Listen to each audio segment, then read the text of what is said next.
Hello everyone, তোমরা সবাই কেমন আছো? আশা করি ভালোই আছো।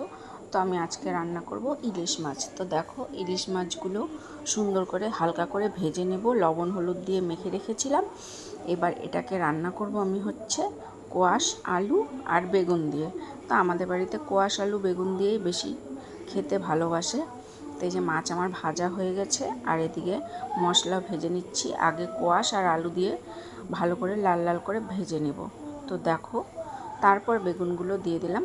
তো ভাজা হয়ে গেছে আমার অর্ধেক। এবার আমি মশলা দিব। মশলাটাকে আমি বেটে ছেঁকে নিয়েছি, শুধু জল তো দিয়ে দিলাম। দেখো, তো মশলাটা সবজিটা দিয়ে ভালো করে কষিয়ে নেব। তো কষানো আমার হয়ে গেছে, এবার দিয়ে দিব জল। তো জল দিয়ে তারপর মাছগুলোকে দিব।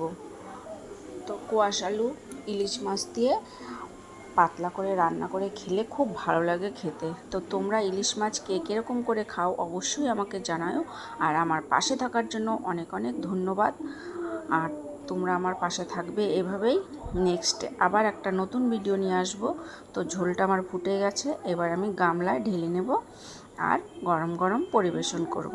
তো দেখতে পাচ্ছ আমার ঝোলটা কেমন হয়েছে, পাতলা কিন্তু খেতে খুব স্বাদ। তো টাটা।